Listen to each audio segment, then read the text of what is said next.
चलिए आज के इस क्लास के अंदर हम लोग साइंस के टॉप 120 ऐसे प्रश्न देखने वाले हैं जो आपके रेलवे ग्रुप डी एग्जाम के लिए काफ़ी ज़्यादा इंपॉर्टेंट है। सारा प्रश्न ऐसे तैयार किया गया है जैसे कि आपके एग्जाम में 2-3 साल से एग्जाम में क्वेश्चन पूछा जा रहा है। सारा प्रश्न को देख करके एनालाइज करके तैयार किया गया है, तो एक एक प्रश्न आपके लिए इंपॉर्टेंट है। अगर आप लोग भी अपनी एक सीट को पक्की करना चाहते हो, इस बार सिलेक्शन को कंफर्म करना चाहते हो, तो बस मैं जितना क्वेश्चन बता रहा हूँ वो सारे प्रश्न को अपने माइंड में सेट कर लीजिए। तो चलिए चलते हैं क्लास की ओर। और यहाँ पे हम लोग क्लास के अंदर क्वेश्चन देखने वाले हैं भौतिक विज्ञान, रसायन विज्ञान और साथ में जीव विज्ञान का प्रश्न देखने वाले हैं। तो सारा प्रश्न इंपॉर्टेंट है, तो एक भी प्रश्न को मिस मत कीजिएगा। और जिस क्वेश्चन का आंसर याद रहेगा आप लोग कमेंट करके उसका उत्तर ज़रूर बताइएगा। तो चलिए चलते हैं पहला प्रश्न की ओर। तो पहला प्रश्न क्या कह रहा है कि कार्य का एसआई मात्रक क्या है। काफ़ी ज़्यादा इंपॉर्टेंट प्रश्न है। बताना है कि कार्य का जो एसआई मात्रक होता है वो क्या होता है। अगर उत्तर आप लोग जानते हैं तो कमेंट बॉक्स में बताइए। इसका जो राइट आंसर हो जाएगा ऑप्शन नंबर बी हो जाएगा, जूल। और यहाँ से याद रखिएगा कि न्यूटन किसका एसआई मात्रक है, तो आप लोग को याद रखना है कि न्यूटन का जो एसआई मात्रक होता है वो बल होता है। एक प्रश्न याद रखिए कि वाट का एसआई मात्रक क्या होता है, तो याद रखिए कि वाट का हो जाएगा शक्ति। शक्ति का एसआई मात्रक वाट होता है। चलिए याद रखिए कि दाब किसका एसआई मात्रक है, तो याद रखना है कि जो दाब है वो पास्कल का एसआई मात्रक है। इसको भी ध्यान में रखिएगा। चलिए चलते हैं दूसरा प्रश्न की ओर। दूसरा प्रश्न हमारा है प्रकाश वर्ष किसकी इकाई है। काफ़ी ज़्यादा इंपॉर्टेंट प्रश्न है। बताना है कि जो प्रकाश होती है वो किसकी इकाई है। तो याद रखिए कि प्रकाश है जो कि दूरी की इकाई है, यानी कि राइट आंसर जो हो जाएगा ऑप्शन नंबर बी हो जाएगा। सवाल को याद रखिएगा कि निर्वात में प्रकाश की चाल कितनी होती है। सवाल अगर पूछा जाए कि निर्वात में प्रकाश की चाल कितनी होती है, तो याद रखना है कि निर्वात में प्रकाश की चाल होती है 3 × 10⁸ मीटर पर सेकेंड। ये होती है निर्वात में प्रकाश की चाल। अगला प्रश्न क्या कह रहा है कि जी गुरुत्वीय त्वरण का मान मानकृत रूप में कितना होता है। यह भी प्रश्न इंपॉर्टेंट है। बताना है कि जी गुरुत्वीय त्वरण का मान मानकृत रूप में कितना होता है। तो आपको याद रखना है कि 9.8 मीटर पर सेकेंड, यानी कि राइट आंसर जो हो जाएगा वो ऑप्शन नंबर ए हो जाएगा। चलिए अगला नंबर प्रश्न क्या कह रहा है, विद्युत धारा मापने के लिए किस उपकरण का प्रयोग किया जाता है। यानी कि विद्युत धारा मापने के लिए हम किस उपकरण का उपयोग किया जाता है। तो याद रखना है कि आममीटर का प्रयोग करते हैं विद्युत धारा मापने के लिए। Right answer option number B हो जाएगा। सवाल याद रखिए कि विद्युत धारा का एसआई मात्रक क्या होता है। तो आपको बताना है कि विद्युत धारा का जो एसआई मात्रक होता है वो एम्पियर होता है। इसको भी ध्यान में रखिएगा। विद्युत का सबसे अच्छा चालक कौन सा है। ये भी सवाल बहुत बार पूछा गया है कि विद्युत का सबसे अच्छा चालक कौन सा है। तो आप लोग को याद रखना है कि विद्युत का सबसे अच्छा चालक होता है चांदी। चलिए अगला नंबर प्रश्न है किसी वस्तु का भार सर्वाधिक कहाँ होता है। बताना है कि किसी वस्तु का जो भार होता है वो सर्वाधिक कहाँ होता है। तो आपको याद रखना है कि ध्रुव पे होता है, यानी कि जो राइट आंसर हो जाएगा ऑप्शन नंबर बी हो जाएगा। सवाल पूछा जाएगा कि अंतरिक्ष यात्री को आकाश का रंग कैसा दिखाई देता है। यह भी सवाल काफ़ी बार पूछा गया है कि अंतरिक्ष यात्री को आकाश का रंग कैसा दिखाई देता है। तो बताना है कि काला दिखाई देता है। कैसा दिखाई देता है, तो काला दिखाई देता है। ध्यान में रखिएगा। चलिए अगला नंबर प्रश्न है आधुनिक अवध सारणी किसने दी थी। सवाल को ध्यान में रखना है। बताना है कि आधुनिक अवध सारणी किसने दी थी। तो आपको याद रखना है कि ये मोस्ले ने दिए थे, यानी कि राइट आंसर हो जाएगा हमारा ऑप्शन नंबर बी। अवध सारणी की खोज किसने की थी। अगर सवाल पूछ लिया जाए कि अवध सारणी की खोज किसने की थी, तो आप लोग को बताना है कि अवध सारणी की खोज मेंडलीफ ने की थी।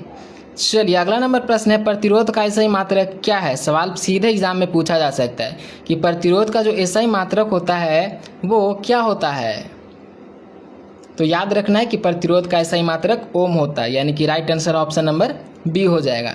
चलिए सवाल याद रखिए कि विद्युत आवेश का एसआई मात्रक क्या होता है। यह भी सवाल बहुत बार रिपीट किया गया है कि विद्युत आवेश का एसआई मात्रक क्या होता है। तो विद्युत आवेश का एसआई मात्रक कूलम्ब होता है। चलिए अगला नंबर प्रश्न क्या कह रहा है ध्वनि तरंगे किस प्रकार की तरंग होती है। ये भी सवाल इंपॉर्टेंट है। बताना है कि ध्वनि तरंगे किस प्रकार की तरंग होती है। तो ये एक प्रकार का अनुदैर्घ्य तरंग है, यानी कि राइट आंसर हो जाएगा ऑप्शन नंबर बी। और सवाल याद रखिएगा अगर पूछा जाए कि ध्वनि किस माध्यम में नहीं चलती है, तो आप लोग को बताना है कि ध्वनि निर्वात में नहीं चलती है। निर्वात में ध्वनि नहीं चलती है।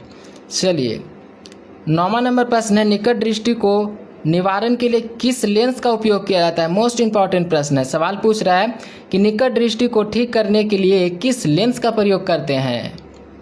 तो आपको याद रखना है कि निकट दृष्टि के लिए हम अवतल लेंस का प्रयोग करते हैं, और यहीं पे अगर सवाल पूछ लिया जाए कि दूर दृष्टि को ठीक करने के लिए किस लेंस का प्रयोग करते हैं, तो आपको बताना है कि दूर दृष्टि को ठीक करने के लिए उत्तल लेंस का प्रयोग करते हैं। अगर सवाल पूछा जाए कि उत्तल लेंस धनात्मक होता है या फिर ऋणात्मक, तो आप लोगों को बताना है कि जो उत्तल लेंस है वो धनात्मक है और अवतल लेंस हमारा ऋणात्मक है। इसको भी ध्यान में रखिएगा, सवाल पूछा जा सकता है।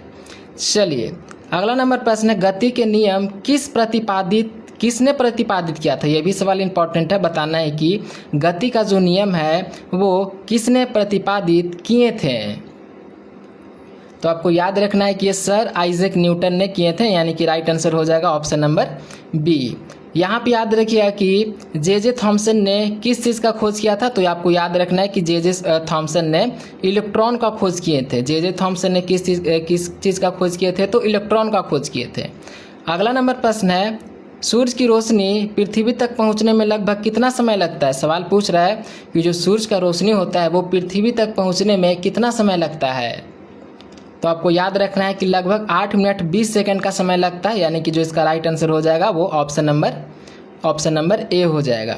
चलिए 12 नंबर प्रश्न क्या कह रहा है कि पानी का घनत्व किस तापमान पर अधिकतम होता है? ये भी सवाल इंपॉर्टेंट है। बताना है कि पानी का जो घनत्व होता है वो किस तापमान पर अधिकतम होता है? तो आपको याद रखना है कि 4 डिग्री सेल्सियस पे अधिकतम होता है, यानी कि राइट आंसर हो जाएगा इसका ऑप्शन नंबर बी। अगला नंबर प्रश्न है, खाने वाले सोडा का रासायनिक नाम क्या है? काफ़ी इंपॉर्टेंट प्रश्न है। सवाल पूछ रहा है कि खाने वाले सोडा का रासायनिक नाम क्या है? तो इसका राइट आंसर हो जाएगा option number B, sodium bicarbonate, यानी कि सूत्र होता है इसका NaHCO3। राइट आंसर हो जाएगा ऑप्शन नंबर बी। सवाल यहाँ से याद रखिए कि धोने वाला सोडा का रासायनिक नाम क्या है? तो इसको धोने वाला सोडा का रासायनिक सूत्र होता है Na2CO3 10H2O। ये हो गया हमारा धोने वाला सोडा का सूत्र हो गया, ध्यान में रखना है। चलिए 14 नंबर प्रश्न है, वाहनों के हेडलाइट में किस दर्पण का उपयोग किया जाता है? ये भी सवाल आपसे पूछा जा सकता है कि जो वाहनों के हेडलाइट में किस दर्पण का उपयोग किया जाता है? तो आपको बताना है कि अवतल दर्पण का प्रयोग किया जाता है, यानी कि right answer option number C हो जाएगा। सवाल अगर पूछ लिया जाए कि गाड़ी के साइड मिरर में किस दर्पण का प्रयोग करते हैं, तो आपको याद रखना है कि गाड़ी के साइड मिरर में हम उत्तल दर्पण का प्रयोग करते हैं, गाड़ी के साइड मिरर में। चलिए अगला नंबर प्रश्न है, अम्ल नीले लिटमस पत्र को किस रंग में बदल देता है? सवाल पूछ रहा है कि अम्ल नीले लिटमस पत्र को किस रंग में बदल देता है? तो याद रखना है कि लाल रंग में बदल देता है, यानी कि राइट आंसर हो जाएगा ऑप्शन नंबर बी। अगला नंबर प्रश्न है, वाहनों को पीछे देखने के लिए किस दर्पण का प्रयोग करते हैं? अभी मैंने इसका उत्तर ऊपर बताया था कि गाड़ी के साइड मिरर में किस दर्पण का प्रयोग करते हैं, या फिर सवाल आपसे ऐसे भी पूछ सकता है कि वाहनों को पीछे देखने के लिए किस दर्पण का प्रयोग कर सकते हैं? तो आपको याद रखना है कि उत्तल दर्पण का प्रयोग करते हैं, यानी कि राइट आंसर हो जाएगा ऑप्शन नंबर बी। हजामती दर्पण में अवतल दर्पण का प्रयोग करते हैं, इसको भी ध्यान में रखिएगा। अगला नंबर प्रश्न है, जल का रासायनिक सूत्र क्या है? काफ़ी इंपॉर्टेंट प्रश्न है, सिंपल है लेकिन इंपॉर्टेंट प्रश्न है। आपको बताना है कि जल का रासायनिक सूत्र क्या है। तो जल का जो रासायनिक सूत्र होता है वो होता है H2O। यहीं पे याद रखिए कि भारी जल का सूत्र क्या होता है, तो भारी जल का सूत्र होता है D2O। चलिए अगला नंबर प्रश्न है, शुद्ध जल का pH मान कितना होता है? बताना है कि शुद्ध जल का जो pH मान होता है वो कितना होता है। ऑप्शन है 0, 7, 14 या फिर 6। तो याद रखना है कि शुद्ध जल का जो pH मान होता है वो 7 होता है, यानी कि right answer option number B हो जाएगा। 19 नंबर प्रश्न है, धोने के सोडा का सूत्र क्या है? सूत्र काफ़ी इंपॉर्टेंट प्रश्न है। बताना है कि धोने का सोडा का सूत्र क्या है। तो धोवन सोडा का सूत्र होता है Na2CO3 10H2O, यानी कि राइट आंसर हो जाएगा ऑप्शन नंबर बी। चलिए 20 नंबर प्रश्न है, रॉकेट का प्रक्षेपण किस सिद्धांत पर आधारित है? काफ़ी इंपॉर्टेंट प्रश्न है। बताना है कि रॉकेट का प्रक्षेपण किस सिद्धांत पर आधारित है। तो आपको याद रखना है कि यह आधारित है रेखीय संवेग संरक्षण पे, यानी कि राइट आंसर हो जाएगा इसका ऑप्शन नंबर बी हो जाएगा। चलिए 21 नंबर प्रश्न है, सौर ऊर्जा को विद्युत ऊर्जा में बदलने वाले सेल को क्या कहते हैं? ये भी सवाल इंपॉर्टेंट है। बताना है कि सौर ऊर्जा को विद्युत ऊर्जा में बदलने वाले सेल को क्या कहते हैं? तो याद रखिए कि इसे हम लोग फोटोवोल्टिक सेल कहते हैं, यानी कि right answer option number B हो जाएगा, जिसे हम सोलर सेल भी कहते हैं। याद रखिए कि सोलर सेल में किस चीज़ का प्रयोग किया जाता है सोलर सेल में? तो याद रखना है कि सिलिकॉन का प्रयोग किया जाता है सोलर सेल में। सिलिकॉन का प्रयोग किया जाता है सोलर सेल में। चलिए 22 नंबर प्रश्न क्या कह रहा है? इंसुलिन की कमी से कौन सा रोग होता है? ये सवाल इंपॉर्टेंट है। बताना है कि इंसुलिन की कमी से कौन सा रोग होता है? तो आपको याद रखना है कि इंसुलिन की कमी से मधुमेह होता है, यानी कि right answer option number B हो जाएगा। चलिए अगर पूछा जाए कि बेरी किस विटामिन की कमी से होती है, तो आपको बताना है कि बेरी विटामिन ए की कमी से बेरी रोग होता है, इसको भी ध्यान में रखना है। और घेंघा होता है आयोडीन की कमी से, इसको भी ध्यान में रखना है। चलिए 23 नंबर प्रश्न है, बायोगैस या प्राकृतिक गैस का मुख्य घटक क्या है? सवाल पूछ रहा है आपसे कि बायोगैस प्राकृतिक गैस का मुख्य घटक क्या है? तो इसका मुख्य घटक हो जाएगा मीथेन, यानी कि सूत्र होता है CH4, यानी कि right answer option number C हो जाएगा। 24 नंबर प्रश्न है, गुब्बारों और हवाई जहाज़ के टायरों में कौन सी गैस भरी जाती है? सवाल पूछ रहा है कि गुब्बारों और हवाई जहाज़ के टायरों में कौन सी गैस भरी जाती है? ऑप्शन में है हाइड्रोजन, हीलियम, नाइट्रोजन या फिर ऑक्सीजन। तो आपको याद रखना है कि हीलियम गैस भरी जाती है, यानी कि राइट आंसर हो जाएगा इसका ऑप्शन नंबर बी। 25 नंबर प्रश्न है, पृष्ठ तनाव का मात्रक क्या है? बताना है कि पृष्ठ तनाव का मात्रक क्या होता है? तो याद रखना है कि पृष्ठ तनाव का मात्रक होता है न्यूटन मीटर, यानी कि राइट आंसर हो जाएगा इसका ऑप्शन नंबर ए। चलिए 26 नंबर प्रश्न है, सूर्य में ऊर्जा का मुख्य स्रोत क्या है? ऑप्शन है नाभिकीय विखंडन, रसायन अभिक्रिया, नाभिकीय संलयन या फिर गुरुत्वीय खिंचाव। तो आपको याद रखना है कि नाभिकीय विखंडन हो जाएगा, नाभिकीय संलयन हो जाएगा। राइट आंसर ऑप्शन नंबर इसका सी हो जाएगा। 27 नंबर प्रश्न क्या कह रहा है कि कोशिका की शक्ति गृह किसे कहा जाता है? मोस्ट इंपॉर्टेंट प्रश्न है। बताना है कि कोशिका का जो शक्ति गृह होता है वो किसे कहता है? यानी कि पावर हाउस ऑफ सेल।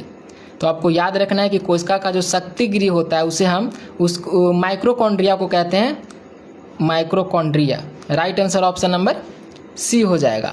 और यहाँ से एक प्रश्न को याद रखिएगा, सवाल अगर पूछा जाए कि प्रोटीन का फैक्ट्री किसे कहते हैं, तो आपको बताना है कि प्रोटीन का फैक्ट्री हम राइबोसोम को प्रोटीन का फैक्ट्री कहते हैं। चलिए 28 नंबर प्रश्न है, लोहे में जंग लगना किस प्रकार की अभिक्रिया है? सवाल कह रहा है कि लोहे में जंग लगना किस प्रकार की अभिक्रिया है? तो आपको याद रखना है कि ये एक प्रकार का रासायनिक परिवर्तन है, यानी कि राइट आंसर हो जाएगा ऑप्शन नंबर बी, जिसे हम ऑक्सीकरण भी कहते हैं। ध्यान में रखना है सवाल को। चलिए याद रखिए कि लोहे में जब जंग लगता है तो उसमें भार में क्या परिवर्तन होता है? तो याद रखना है कि जब लोहे में जंग लगता है तो उसका भार बढ़ जाता है। चलिए 29 नंबर प्रश्न है, मानव रक्त का पीएच मान कितना होता है? काफ़ी सिंपल प्रश्न है। बताना है कि मानव रक्त का जो पीएच मान होता है वो कितना होता है? तो याद रखिए कि 7.4 होता है और हल्का क्षारीय होता है, यानी कि राइट आंसर हो जाएगा ऑप्शन नंबर बी। 30 नंबर प्रश्न है, मानव शरीर की सबसे बड़ी ग्रंथि कौन सी है? काफ़ी इंपॉर्टेंट प्रश्न है। सवाल पूछ रहा है कि मानव शरीर की सबसे बड़ी ग्रंथि कौन सी है? ऑप्शन है अग्नाशय, यकृत, थायराइड या फिर पीयूष ग्रंथि। तो आपको याद रखना है कि मानव शरीर की सबसे बड़ी ग्रंथि यकृत को कहते हैं, यानी कि right answer option number B हो जाएगा। याद रखना है कि मास्टर ग्रंथि किस ग्रंथि को कहते हैं? तो हम याद रखना है कि मास्टर ग्रंथि हम पीयूष ग्रंथि को मास्टर ग्रंथि कहते हैं।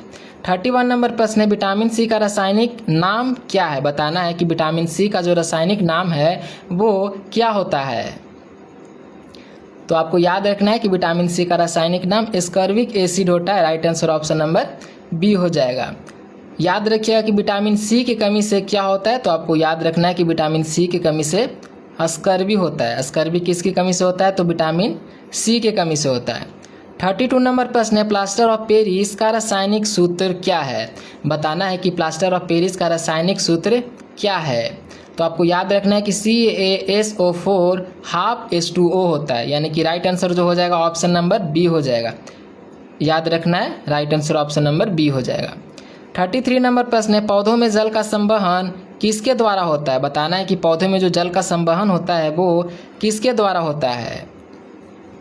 तो आपको याद रखना है कि पौधे में जो जल का संवहन होता है वो जाइलम के द्वारा होता है, यानी कि जो इसका राइट आंसर हो जाएगा ऑप्शन नंबर बी हो जाएगा। यहीं पे अगर सवाल ऐसे पूछ लिया जाए कि पौधों में भोजन का परिवहन किसके द्वारा होता है, तो आपको बताना है कि फ्लोएम के द्वारा भोजन मतलब पौधों में भोजन का परिवहन फ्लोएम के द्वारा होता है, इसको भी ध्यान में रखिएगा। 34 नंबर प्रश्न है, प्रतिरोधकता का एसआई मात्रक क्या है? ये भी सवाल इंपॉर्टेंट है कि प्रतिरोधकता का एसआई मात्रक क्या है। तो आपको याद रखना है कि प्रतिरोधकता का एसआई मात्रक होता है ओम मीटर, यानी कि right answer option number B हो जाएगा। प्रतिरोध का होता है ओम। और चलिए अगला नंबर प्रश्न है, आरबीसी का जीवन काल कितना होता है? मोस्ट इंपॉर्टेंट प्रश्न है। बताना है कि जो आरबीसी का जीवन काल होता है वो कितने दिनों का होता है। तो आपको बताना है कि 120 दिनों का होता है। Right answer option number B हो जाएगा। ध्यान में देखिएगा सवाल को। यहीं पे अगर सवाल पूछ रहे कि डब्ल्यूबीसी का जीवन काल कितना होता है, तो ये भी याद रखना है कि डब्ल्यूबीसी का जो जीवन काल होता है वो होता है 10 से 20 दिनों का। राइट आंसर हो जाएगा ऑप्शन नंबर ए। आरबीसी का डब्ल्यूबीसी का 10 से 20 दिनों का होता है। 36 नंबर प्रश्न है, मास्टर ग्रंथि किसे कहा जाता है? सवाल को ध्यान में रखना है कि मास्टर ग्रंथि किसे कहा जाता है। ऑप्शन है थायराइड, पीयूष ग्रंथि, एड्रिनल ग्रंथि या फिर अग्नाशय। तो याद रखना है कि पीयूष ग्रंथि को हम मास्टर ग्रंथि कहते हैं। राइट आंसर हो जाएगा ऑप्शन नंबर बी। अब यहाँ से कुछ इंपॉर्टेंट पॉइंट को ध्यान में रखना है। मानव शरीर की सबसे बड़ा अंग कौन सा है? तो आप लोग को याद रखना है कि मानव शरीर का सबसे बड़ा अंग स्किन को कहते हैं। दूसरा सवाल पूछेगा कि एक वयस्क मनुष्य में हड्डियों की संख्या कितनी होती है? तो एक हड्डियों की संख्या 206 होती है। यहीं पे सवाल पूछ लिया जाए कि नवजात शिशुओं में हड्डियों की संख्या कितनी होती है, तो आपको बताना है कि जो नवजात शिशु होता है उसमें हड्डियों की संख्या 300 होती है। वयस्क मनुष्य में 206, नवजात में 300 हड्डी। ध्यान में रखिएगा सारे ही प्रश्न को। 37 नंबर प्रश्न है, मानव हृदय में कितने कक्ष होते हैं? ये भी सवाल इंपॉर्टेंट है, पूछ सकता है कि मानव हृदय में कितने कक्ष होते हैं? तो 4 कक्ष होते हैं। Right answer option number C हो जाएगा। 38 नंबर प्रश्न है, आत्मघाती थैली किसे कहा जाता है? आप लोगों को बताना है कि आत्मघाती थैली किसे कहा जाता है। तो आपको याद रखना है कि ये लाइसोसोम को कहा जाता है। Right answer option number B हो जाएगा। 39 नंबर प्रश्न, निम्नलिखित में से कौन सी गैस हास गैस के रूप में जानी जाती है? बताना है कि निम्नलिखित में से कौन सा गैस है जिसे हम लोग लाफिंग गैस के रूप में जानते हैं। तो आपको याद रखना है कि लाफिंग गैस हम लोग नाइट्रस ऑक्साइड को कहते हैं। ऑप्शन नंबर देखिए कौन में, हाँ ऑप्शन नंबर बी में है नाइट्रस ऑक्साइड, जिसका सूत्र होता है N2O। Right answer option number B हो जाएगा। चलिए 40 नंबर प्रश्न क्या कह रहा है कि सीसा का रासायनिक प्रतीक क्या है? बताना है कि सीसा का जो रासायनिक प्रतीक है वो क्या है। तो सीसा का रासायनिक प्रतीक होता है Pb। यहाँ से अगर पूछ लिया जाए कि लोहा का संकेत क्या होता है, तो लोहा का संकेत होता है Fe। ये हो जाएगा लोहा। परमाणु संख्या होता है 26। यहीं पे पूछ लिया जाए कि पारा का संकेत क्या होता है, तो पारा का होता है Hg। इसका संकेत होता है कितना, तो 80। ध्यान में रखिएगा। चलिए 41 नंबर प्रश्न है, शुष्क बर्फ किसे कहा जाता है? यह भी सवाल इंपॉर्टेंट है। बताना है कि शुष्क बर्फ किसे कहा जाता है। तो शुष्क बर्फ हम लोग ठोस कार्बन डाइऑक्साइड को कहते हैं। राइट आंसर हो जाएगा ऑप्शन नंबर बी। 42 नंबर प्रश्न है, सिरके में कौन सा अम्ल पाया जाता है? यह भी सवाल इंपॉर्टेंट है। बताना है कि सिरके में कौन सा अम्ल पाया जाता है। तो आपको याद रखना है कि सिरके में पाया जाता है एसिटिक अम्ल, यानी कि right answer option number B हो जाएगा। लैक्टिक अम्ल किस में पाया जाता है? तो आपको बताना है कि लैक्टिक अम्ल दूध दही में लैक्टिक अम्ल पाया जाता है। ध्यान में रखिएगा। 43 नंबर प्रश्न है, प्रोटीन का फैक्ट्री किसे कहा जाता है? सवाल मैंने ऊपर बताया था अभी आप लोगों को कि प्रोटीन का फैक्ट्री किसे कहा जाता है। अगर याद है तो आप लोग उत्तर कमेंट कीजिए। जिन लोगों का याद नहीं है वो लोग याद कर लीजिए कि प्रोटीन का फैक्ट्री किसे कहते हैं, तो राइबोसोम को कहते हैं। Right answer option number B हो जाएगा। 44 नंबर प्रश्न है, दाब का एसआई मात्रक क्या है? दाब का जो एसआई इकाई है वो क्या है? तो याद रखना है कि दाब का हो जाएगा pascal. Right answer option number B हो जाएगा। डाइन का एसआई मात्रक बल होता है, इसको भी ध्यान में रखना है। डाइन का एसआई मात्रक क्या होता है? तो डाइन का बल होता है। चलिए 45 नंबर प्रश्न है, ध्वनि की तीव्रता मापने का इकाई क्या है? ये भी सवाल इंपॉर्टेंट है। बताना है कि ध्वनि की तीव्रता मापने की इकाई क्या है। तो आपको याद रखना है कि डेसिबल में हम लोग मापते हैं ध्वनि की तीव्रता। Right answer option number B हो जाएगा। चलिए 46 नंबर प्रश्न है, प्रकाश का रंग किसके द्वारा निर्धारित होता है? बताना है कि प्रकाश का जो रंग निर्धारित होता है वो किसके द्वारा होता है। तो आपको याद रखना है कि इसकी तरंगदैर्घ्य और आवृत्ति के द्वारा होता है, यानी कि राइट आंसर जो हो जाएगा ऑप्शन नंबर इसका बी हो जाएगा। सवाल अगर पूछा जाए आपसे कि आकाश में तारों का टिमटिमाना किस अपवर्तन के कारण होता है, तो आप लोग को याद रखना है कि आकाश में जो तारे टिमटिमाते हैं वो वायुमंडलीय अपवर्तन के कारण होता है। वायुमंडलीय अपवर्तन के कारण आकाश में तारे टिमटिमाते हैं। 47 नंबर प्रश्न है, रतौंधी किस विटामिन की कमी से होती है? इससे आपसे सवाल पूछा जाएगा कि रतौंधी किस विटामिन की कमी से होती है। तो आपको याद रखना है कि जो रतौंधी होती है वो विटामिन ए की कमी से होती है, यानी कि राइट आंसर हो जाएगा ऑप्शन नंबर ए। चलिए चलते हैं अगला प्रश्न की ओर। अगला नंबर प्रश्न है, वायुमंडलीय दाब मापने के लिए किस उपकरण का उपयोग किया जाता है? बताना है कि वायुमंडलीय दाब को मापने के लिए किस उपकरण का प्रयोग किया जाता है। तो याद रखना है कि बैरोमीटर का प्रयोग हम लोग वायुमंडलीय दाब को मापने के लिए करते हैं। Right answer option number B हो जाएगा। चलिए थर्मामीटर का उपयोग आपको पता ही होगा कि तापमान वगैरह मापने के लिए थर्मामीटर का प्रयोग करते हैं। 49 नंबर प्रश्न है, तारों का टिमटिमाना किस प्रकार की घटना के कारण है? अभी मैंने इसका उत्तर ऊपर बताया था कि तारों का टिमटिमाना प्रकाश की किस घटना के कारण होता है। तो ये किस घटना के कारण होता है? तो वायुमंडलीय अपवर्तन के कारण होता है। माइंड में सेट कर लीजिए, इंपॉर्टेंट प्रश्न है। इसका right answer option number B हो जाएगा। चलिए 50 नंबर प्रश्न है, अंतरिक्ष यात्री को आकाश का रंग कैसा दिखाई देता है? इसका भी उत्तर मैंने ऊपर आप लोग को बताया था कि अंतरिक्ष यात्री को आकाश का रंग कैसा दिखाई देता है। याद है तो आप लोग कमेंट बॉक्स में बताइए, और जिन लोगों का याद नहीं है वो लोग याद कर लीजिए कि आकाश का रंग काला दिखाई देगा, यानी कि राइट आंसर हो जाएगा ऑप्शन नंबर सी। चलिए 51 नंबर प्रश्न है, किसी पिंड का वेग दोगुना करने पर उसकी गतिज ऊर्जा कितनी हो जाएगी? सवाल को समझिएगा क्या कह रहा है। किसी पिंड का वेग दोगुना करने पर उसकी गतिज ऊर्जा कितनी हो जाएगी? तो 4 गुनी हो जाएगी। 4 गुनी, यानी कि राइट आंसर हो जाएगा ऑप्शन नंबर सी। 52 नंबर प्रश्न है, किस तत्व को आवारा तत्व कहते हैं? नया प्रश्न देखने को मिला है कि किस तत्व को आवारा तत्व कहते हैं। तो याद रखना है कि हाइड्रोजन को हम लोग आवारा तत्व कहते हैं। और अगर सवाल पूछ ले जाए कि भविष्य का ईंधन किसे कहते हैं, तो भविष्य का ईंधन भी हम लोग हाइड्रोजन को ही कहते हैं। राइट आंसर हो जाएगा ऑप्शन नंबर सी। 53 नंबर प्रश्न है, चींटी के डंक में कौन सा अम्ल पाया जाता है? बताना है कि चींटी के डंक में कौन सा अम्ल पाया जाता है। याद रखना है कि चींटी के डंक, मधुमक्खी के डंक, ये सभी में फॉर्मिक अम्ल पाया जाता है, यानी कि right answer option number A हो जाएगा, जिसे हम लोग मेथनोइक अम्ल भी कहते हैं। ध्यान में रखिएगा, कंफ्यूज मत होइएगा। चलिए ऑक्जेलिक अम्ल टमाटर में पाया जाता है, टार्टरिक अम्ल इमली में पाया जाता है, साइट्रिक अम्ल खट्टी चीज़ में पाया जाता है।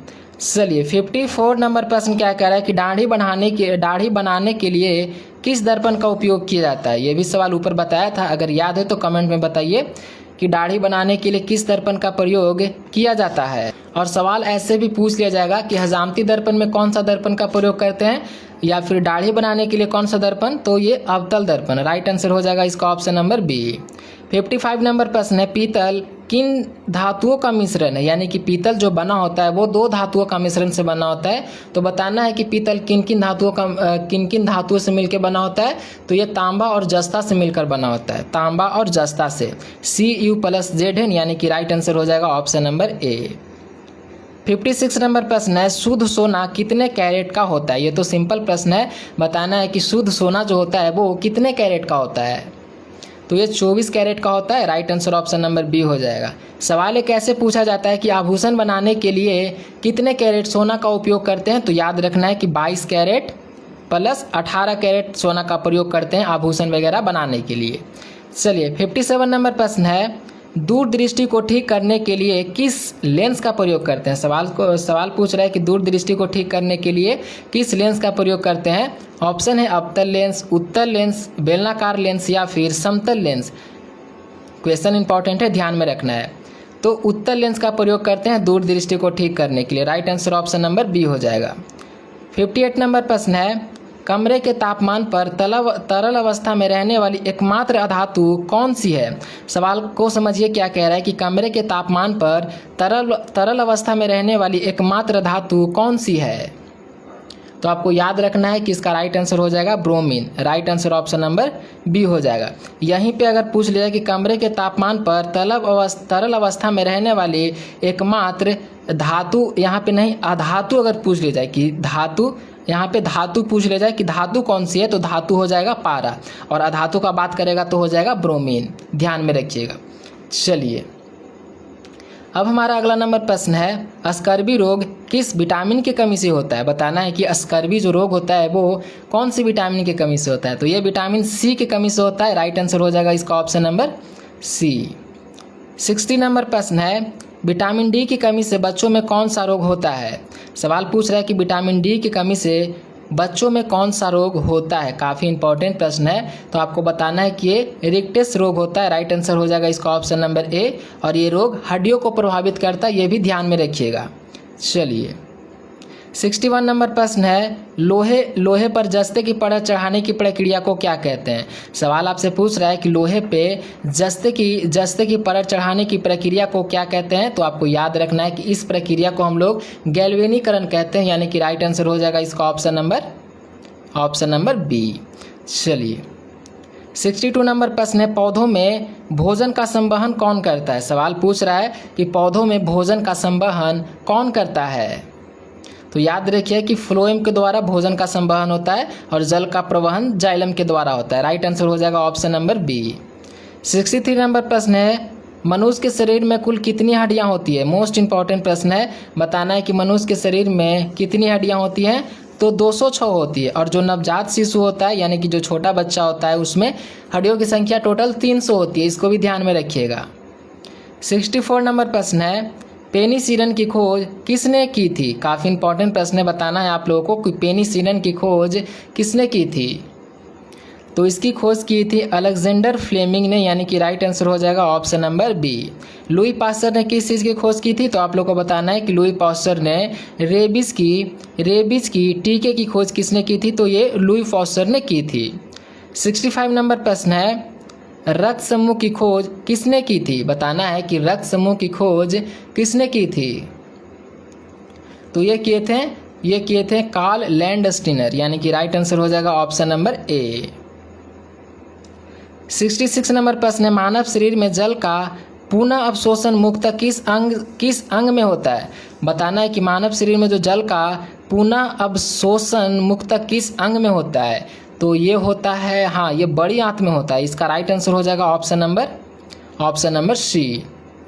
चलिए 67 नंबर प्रश्न है, निर्वात में प्रकाश की चाल कितनी होती है? काफ़ी इंपॉर्टेंट प्रश्न है। बताना है कि निर्वात में प्रकाश की चाल कितनी होती है? तो आपको याद रखना है कि 3 × 10⁸ मीटर प्रति सेकंड होती है निर्वात में प्रकाश की चाल। ध्यान में रखिएगा। ऑप्शन नंबर कौन सा हो जाएगा? तो ऑप्शन नंबर हमारा राइट हो जाएगा, ऑप्शन नंबर ए हो जाएगा।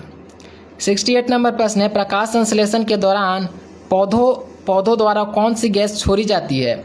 सवाल कह रहा है कि प्रकाश संश्लेषण के दौरान पौधों द्वारा कौन सी गैस छोड़ी जाती है? तो आपको याद रखना है कि ऑक्सीजन छोड़ी जाती है, जिसका सूत्र होता है O2। ऑक्सीजन ही हम लोग प्राप्त करते हैं। Right answer option number B हो जाएगा।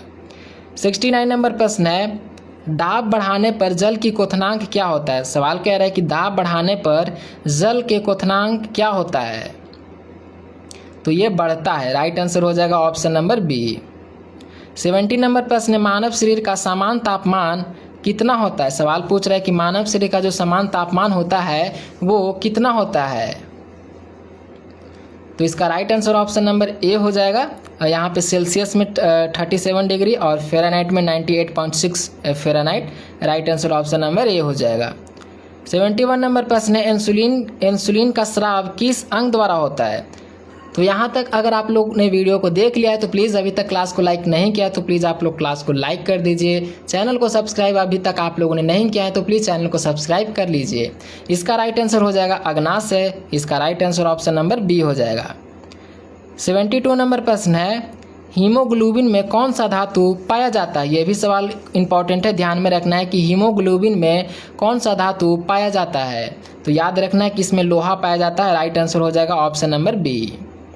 73 नंबर प्रश्न है, दूध का दही में जमना किस जीवाणु के कारण होता है? सवाल पूछ रहा है कि दूध का दही में जमना किस जीवाणु के कारण होता है? तो आपको याद रखना है कि ये लैक्टोबेसिलस के कारण होता है, यानी कि राइट आंसर हो जाएगा इसका ऑप्शन नंबर बी। चलिए 74 नंबर प्रश्न है, ध्वनि का वेग सर्वाधिक किसमें होता है? काफ़ी इंपॉर्टेंट प्रश्न है, बताना है कि ध्वनि का वेग सर्वाधिक किसमें होता है? तो ये ठोस में होता है, राइट आंसर हो जाएगा ऑप्शन नंबर बी। और याद रखिएगा कि ध्वनि किस में नहीं चलती है? तो निर्वात में ध्वनि नहीं चलती है।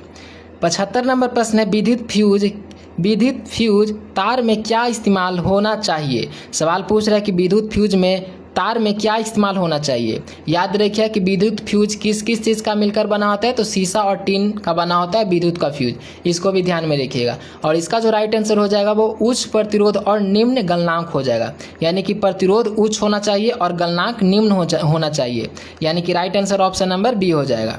76 नंबर प्रश्न है, मानव शरीर की सबसे छोटी हड्डी कौन सी है? बताना है कि मानव शरीर की जो सबसे छोटी हड्डी होती है वो कौन सी होती है?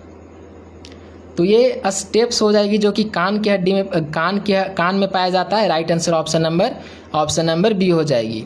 सबसे बड़ी अगर हड्डी पूछ ले जाए तो याद रखना है कि जांघ में पाई जाती है, जिसे हम लोग फीमर कहते हैं। 77 नंबर प्रश्न है, प्राथमिक रंग कौन कौन से हैं? बताना है कि प्राथमिक रंग कौन कौन से हैं। तो आपको याद रखना है कि प्राथमिक रंग हो जाएगा लाल, हरा, नीला, ये तीनों रंग हमारा प्राथमिक रंग है, यानी कि right answer option number A हो जाएगा। 78 नंबर प्रश्न है, हीमोफीलिया किस प्रकार का रोग है? ये भी सवाल इंपॉर्टेंट है, बताना है कि हीमोफीलिया किस प्रकार का रोग है। तो आपको याद रखना है कि एक प्रकार का आनुवांशिक रोग है, यानी कि राइट आंसर हो जाएगा ऑप्शन नंबर बी। 79 नंबर प्रश्न है, आरबीसी का निर्माण मानव शरीर में कहाँ होता है? सवाल आपसे पूछ रहा है कि आरबीसी का जो निर्माण होता है वो मानव शरीर में कहाँ होता है? तो ये अस्थि मज्जा में निर्माण होता है, राइट आंसर हो जाएगा ऑप्शन नंबर सी। 80 नंबर प्रश्न है, भू स्थिर उपग्रह का आवर्तकाल कितना होता है? सवाल आपसे पूछ रहा है कि भू स्थिर उपग्रह का आवर्तकाल कितना होता है? तो याद रखना है कि 24 घंटे का होता है, राइट आंसर हो जाएगा इसका ऑप्शन नंबर बी। 81 नंबर प्रश्न है, न्यूट्रॉन की खोज किसने की थी? सवाल को याद रखिए कि न्यूट्रॉन की खोज किसने की थी? तो ये किए थे जे थॉमसन ने, यानी कि right answer option number A हो जाएगा। 82 नंबर प्रश्न है, इलेक्ट्रॉन की खोज किसने की थी? तो आपको याद रखना है कि इलेक्ट्रॉन की खोज जेम्स थॉमसन ने किए थे, इलेक्ट्रॉन की खोज, right answer option number A हो जाएगा। चलिए 83 नंबर प्रश्न है, सोनार तकनीक किस प्रकार की तरंगों का प्रयोग किया जाता है? सवाल को समझिए क्या कह रहा है। सोनार तकनीकी में किस प्रकार की तरंगे का प्रयोग किया जाता है? इसका जो राइट आंसर हो जाएगा वो ऑप्शन नंबर बी हो जाएगा, ultrasonic wave, right answer option number B हो जाएगा। 84 नंबर प्रश्न है, एक अश्व शक्ति में कितने वाट होते हैं? सवाल आपसे पूछ रहा है कि एक अश्व शक्ति में कितने वाट होते हैं? तो ये हो जाएगा right answer option number A, सवाल को ध्यान में रखिएगा।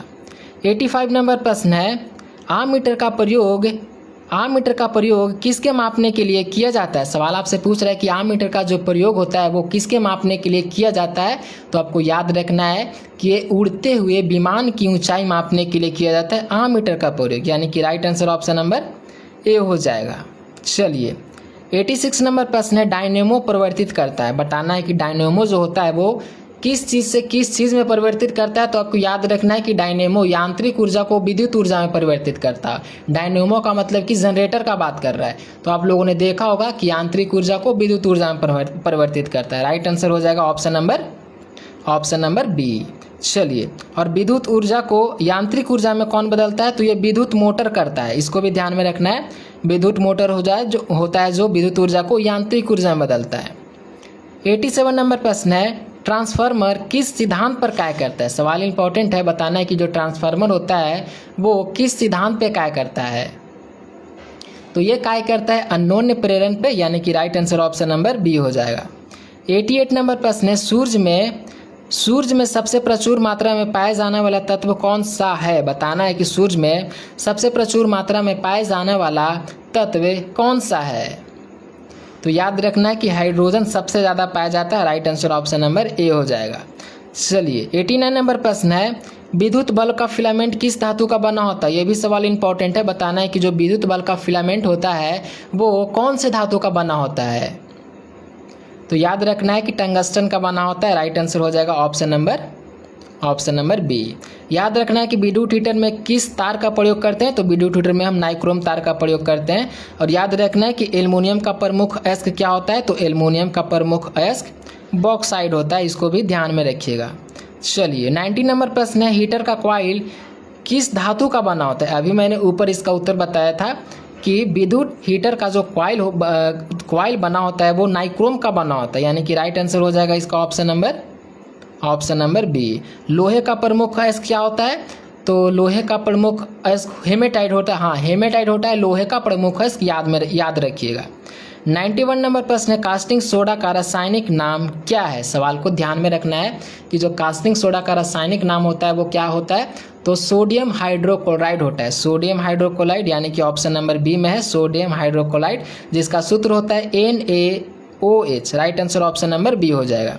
92 नंबर प्रश्न है, चूने के पानी को दूधिया करने वाली गैस कौन सी है। सवाल आपसे पूछ रहा है कि चूने के पानी को दूधिया करने वाली गैस कौन सी है, तो ये हो जाएगा कार्बन डाइऑक्साइड, जिसका सूत्र होता है CO2। Right answer option number B हो जाएगा। 93 नंबर प्रश्न है, ऑप्टिकल फाइबर प्रकाशिक तंतु किस सिद्धांत पे कार्य करता है। सवाल को समझिए क्या कह रहा है कि ऑप्टिकल फाइबर प्रकाशिक तंतु किस सिद्धांत पे कार्य करता है, तो इसका उत्तर आप लोग कमेंट बॉक्स में बताइएगा। चलते हैं अगला प्रश्न की ओर।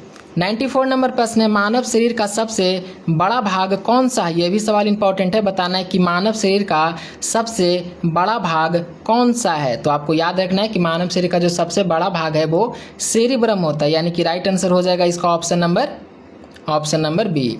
चलते हैं अगला प्रश्न की ओर। अगला प्रश्न क्या है, शक्ति का एसआई मात्रक क्या है। ये भी सवाल इंपॉर्टेंट है कि शक्ति का एसआई मात्रक क्या है, तो याद रखना है कि शक्ति का एसआई मात्रक हो जाएगा वाट। राइट आंसर हो जाएगा ऑप्शन नंबर हाँ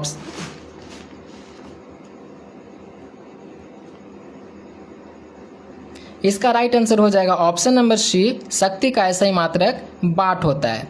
चलिए 96 नंबर प्रश्न क्या कह रहा है कि कमरे के ताप पर द्रव अवस्था में पाई जाने वाली धातु कौन सी है। सवाल इंपॉर्टेंट है, बताना है कि कमरे के ताप पर द्रव अवस्था में पाई जाने वाली धातु कौन सी है, तो याद रखिए कि ये पारा हो जाएगा। Right answer option number B हो जाएगा। 97 नंबर प्रश्न क्या कह रहा है कि रक्त का थक्का बनने में कौन सा विटामिन सहायक होता है। सवाल को समझिए क्या कह रहा है कि रक्त का थक्का बनने में कौन सा विटामिन सहायक होता है, तो याद रखना है कि ये विटामिन के होता है। राइट आंसर हो जाएगा ऑप्शन नंबर सी। 98 नंबर प्रश्न है, मानव शरीर की सबसे बड़ी हड्डी कौन सी है। काफ़ी इंपॉर्टेंट प्रश्न है, बताना है कि मानव शरीर की जो सबसे बड़ी हड्डी होती है वो कौन सी होती है, तो याद रखिएगा कि ये फीमर हो जाएगी। Right answer option number B हो जाएगी। 99 नंबर प्रश्न है, 99 नंबर प्रश्न है, परमाणु के नाभिक में कौन सा कण होता है। सवाल इंपॉर्टेंट है, बताना है कि परमाणु के नाभिक में कौन सा कण होता है, तो याद रखना है कि प्रोटॉन और न्यूट्रॉन होता है। राइट आंसर हो जाएगा इसका ऑप्शन नंबर सी। चलिए 100 नंबर प्रश्न है, ब्लीचिंग पाउडर का रासायनिक नाम और सूत्र क्या है। काफ़ी इंपॉर्टेंट प्रश्न है, बताना है कि ब्लीचिंग पाउडर का रासायनिक नाम और सूत्र क्या है, तो इसका जो राइट आंसर हो जाएगा ऑप्शन नंबर ए हो जाएगा, calcium oxychloride. Right answer option number A हो जाएगा। चलिए अब हमारा 100 नंबर प्रश्न है, यहाँ पे नंबरिंग मिस्टेक है। चलिए, गुब्बारे फुलाने के लिए कौन सा गैस का प्रयोग किया जाता है। सवाल कह रहा है कि गुब्बारे को फुलाने के लिए किस गैस का प्रयोग किया जाता है, तो आपको याद रखना है कि हीलियम का प्रयोग किया जाता है। Right answer option number B हो जाएगा। चलिए अगला नंबर प्रश्न है, किसी धातु को केरोसिन मिट्टी के तेल में डुबाकर रखा जाता है। सवाल कह रहा है कि किसी धातु को केरोसिन मिट्टी के तेल में डुबाकर रखा जाता है, तो वो कौन सा धातु होता है, वो सोडियम होता है, जिसका सूत्र होता है Na। राइट आंसर हो जाएगा ऑप्शन नंबर बी। 102 नंबर प्रश्न है, अम्लीय वर्षा किस गैस के कारण होता है। ये भी सवाल इंपॉर्टेंट है, बताना है कि अम्लीय वर्षा किस गैस के कारण होता है, तो ये होता है SO2 और NO2 के कारण, यानी कि जो इसका राइट आंसर हो जाएगा वो हो जाएगा SO2। हाँ देखिए, SO2 और NO2, यानी कि right answer option number A हो जाएगा। चलिए अगला नंबर प्रश्न क्या कह रहा है कि पेंसिल की लीड बनाने में किसका उपयोग किया जाता है? सवाल को समझिए क्या कह रहा है कि पेंसिल का जो लीड होता है वो बनाने के लिए किसका उपयोग किया जाता है? तो आपको याद रखना है कि ग्रेफाइट का प्रयोग किया जाता है। Right answer option number B हो जाएगा। और सबसे कठोर पदार्थ कौन सा है? तो आप लोग को याद रखना है कि सबसे कठोर पदार्थ हीरा है। चलिए 104 नंबर प्रश्न है, एलपीजी गैस सिलेंडर में गंध के लिए क्या मिलाया जाता है? सवाल को याद रखना है कि एलपीजी गैस में सिलेंडर में गंध के लिए क्या मिलाया जाता है? सबसे पहले आप लोग को एलपीजी का फुल फॉर्म पता होना चाहिए। तो एलपीजी का जो फुल फॉर्म होता है वो लिक्विड पेट्रोलियम गैस होता है और इसमें एथिल मैरकोप्टन मिलाया जाता है। एथिल मैरकोप्टन यानी कि राइट आंसर हो जाएगा इसका ऑप्शन नंबर ए। 105 नंबर प्रश्न है, फलों को कृत्रिम रूप से पकाने के लिए किस गैस का प्रयोग किया जाता है? सवाल क्या कह रहा है कि फलों को कृत्रिम रूप से पकाने के लिए किस गैस का प्रयोग किया जाता है? तो आपको याद रखना है कि एथिलीन एसिटिलीन का प्रयोग किया जाता है। राइट आंसर जो हो जाएगा वो हो जाएगा ऑप्शन नंबर ए हो जाएगा। चलिए अगला नंबर प्रश्न है, प्राकृतिक में पाए जाने वाले सबसे कठोर पदार्थ कौन सा है? सवाल को समझिए क्या कह रहा है कि प्राकृतिक में पाए जाने वाला सबसे कठोर प्राकृतिक पदार्थ कौन सा है? तो ये हो जाएगा हीरा। Right answer option number C हो जाएगा। अगला नंबर प्रश्न है, स्टेनलेस स्टील बनाने में लोहे के साथ मुख्य रूप से क्या मिलाया जाता है? सवाल क्या कह रहा है कि स्टेनलेस स्टील बनाने के लिए लोहे के साथ मुख्य रूप से क्या मिलाया जाता है? तो याद रखना है कि क्रोमियम और निकेल को मिलाया जाता है। क्रोमियम और निकेल को मिलाया जाता है यानी कि राइट आंसर हो जाएगा ऑप्शन नंबर ए। अगला नंबर प्रश्न है, ओजोन परत हमें किस हानिकारक विकिरण से बचाती है? सवाल कह रहा है कि ओजोन परत हमें किस हानिकारक विकिरण से बचाती है? तो ये पराबैंगनी से बचाती है। और अगर पराबैंगनी आपके शरीर पे पड़ता है तो इससे होता है चर्म रोग वगैरह होता है। राइट आंसर ऑप्शन नंबर, तो इसका राइट आंसर हो जाएगा पराबैंगनी किरण यानी कि right answer option number B हो जाएगा। चलिए अगला नंबर प्रश्न है, सबसे हल्की धातु कौन सी है? बताना है कि सबसे हल्की धातु कौन सी है। तो आपको याद रखना है कि राइट आंसर हो जाएगा लिथियम। ऑप्शन नंबर बी सबसे हल्की धातु है। 110 नंबर प्रश्न है, भारी जल का रासायनिक सूत्र क्या है? सवाल क्या कह रहा है कि भारी जल का जो रासायनिक सूत्र होता है वो क्या होता है? तो इसका राइट आंसर हो जाएगा option number B DTO। Right answer option number B हो जाएगा।